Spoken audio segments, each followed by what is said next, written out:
Нэмэрийн хөтөлбөрийн 3 дугаар зүйлд шинжлэх ухааны асуудлаар нэлээд олон заалтууд байгаа. Гэхдээ та бүхэн тодорхой агуулгаар нь харахаар яг шинжлэх ухааны салбарын эрдэмтдийн судалгаа шинжилгээг дэмжих гэдэг юм уу эсвэл нийгмийн салбар шинжлэх ухаануудын талаар нэг ч үг өгүүлбэр байхгүй байгаа.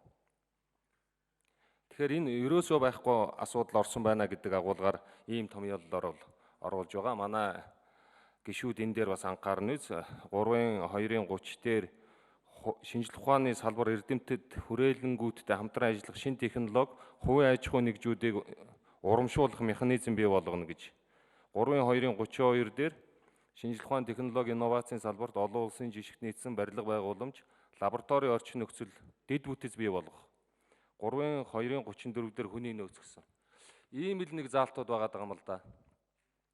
Тэгээ манай эрдэмтэд гээд нэг хэдэн хүрээлэнгүүдээрээ тарцсан хэдэн эрдэмтэд сонгуульд орох болгондоо гэдэг юм уу эсвэл улс төрчид маань өөрснөө ярихдаа эрдэмтдээ дэмждэг гээд юу хийх дуртай гэхээр ном унших дуртай гээд ингээд нэг эрдэмтдээ хүн дүр эсэх гээд байдаг. Тэгсэн мөртлөө яг эрдэмтдийнхаа тэр шинжилгээ судалгааны ололт амжилтыг амьдралд нийцүүлж хэрэгжүүлж байгаа юм гэхээр байдаггүй. Гадны эрдэмтдийг авчираад лекц уншуулаа шагшаад байдаг. Тэгжээд л Монголын эрдэмтэд нь гадаадад очихороо шагшигдаад байдаг. Нэг ийм байдалтай л байгаа.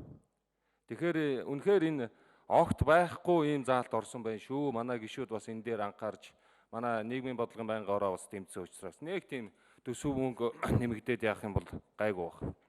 Энэтэй холбоотой тэрний дараагийн заалтан дээр бас би санал гаргасан. Дүрслэх урлаг уламжилт урлагуу ухааныг хөгжүүлж гадаад дотоод түгээн сурталчлах гэсэн нэг асуудал байгаа.